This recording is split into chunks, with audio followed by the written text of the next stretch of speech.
Goeiemôre en weer eens baie welkom hier saam met ons by ons oggendoordenkingtyd en dis opstandingsweek. Natuurlik opgewonde, die krag, die resurrection power wat in en deel van jou en my lewe is.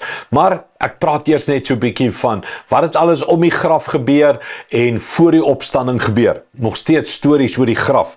Matteus 27:65, wat nou net gebeur het, hulle het vir Pilatus gesê om wagte te stuur en al die goed. Hoor wat gebeur.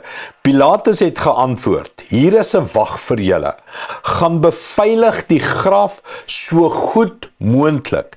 Hulle het die graf gaan beveilig deur die klip te verseël en dit deur die wagte te laat oppas. Net prakties, verseël is iets van modder, sement wat hulle om het gesit het, natuurlik ook om reuk en sovoorts in te hou, maar hulle het hom verseël, mense hulle het hom gaan toebou, toemessel, kan jy sê, en 'n wagdag gesit. So, skus net, al hierdie goed gebeur op 'n Sabbat. Dis eintlik onwettig. Hulle breek hulle eie reëls. Jy moet dit hoor en verstaan. Die Jode breek hulle eie reëls en gaan doen dit als op die Sabbat. So bang is hulle vir wat gebeur. Kom ek gee vir jou, wat is nog 'n punt wat ek en jy moet vashou.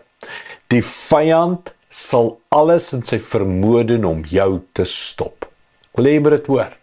Hulle sal jou beloftes verseël. Hulle sal die Bybel toemessel in jou huis, op jou foon.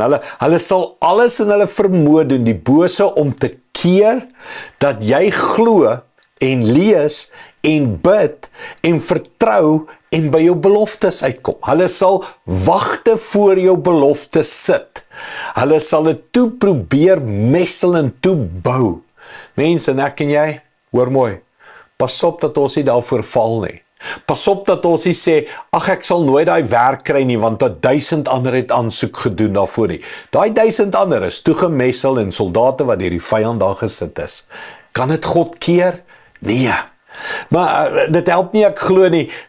Die dokter het gesê hierdie is terminaal. God kan enigiets doen en genees, mense. Wel, hierdie huwelik is verby, sy het dit en hy het dat en alles. Mens, hoor mooi. As Jesus, en ek weet is nou geestelik, maar as Jesus daar in die graf vir sy vader gesê het, wat nou? Daar bou hulle nou die graf toe. Nou kan ek nie meer opstaan nie. Daar sit hulle wag voor. Nou kan ek nie meer opstaan nie, mens. Die vyand sal alles doen om jou beloftes te steel. Wat doen jy? Hoe staan jy? Hoe glo jy? Hoe vertrou jy? Hoor mooi, maak nie saak wat die vyand doen nie. Inteendeel, die omgekeerde. Hoe meer hy doen, hoe meer moet dit jou geloof wek. Hoe meer teenkanting jy kry, hoe meer mense sê nee, hoe meer goed verkeerd loop, as ek dit so kan sê, hoe duideliker moet dit vir jou wees. Die vyand hou nie hiervan nie. Die vyand probeer keer. Die vyand probeer alles in sy vermoë doen om die beloftes van God weg te hou. Ek en jy moet aanhou glo in die opstandingskrag van Jesus. Kom ek bid dit vir jou. Hemelse Vader, baie dankie vir die voorbeeld. Die voorbeeld van selfs 'n toegeboude graf, toegemessel, toeverseelde graf, selfs 'n soldaat voor, kon Jesus nie binnehou nie. Here, as U iets gesê het, en ons staan saam met U op geloof, en ons hou vas aan die beloftes, en ons verklaar dit in nederigheid, roep ons dit.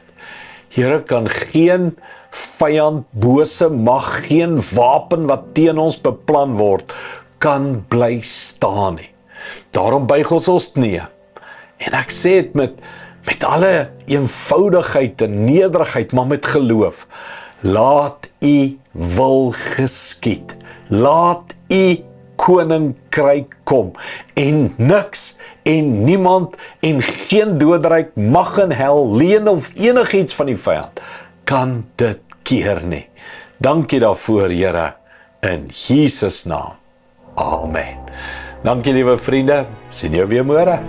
Trots geborg deur Evergreen Turf.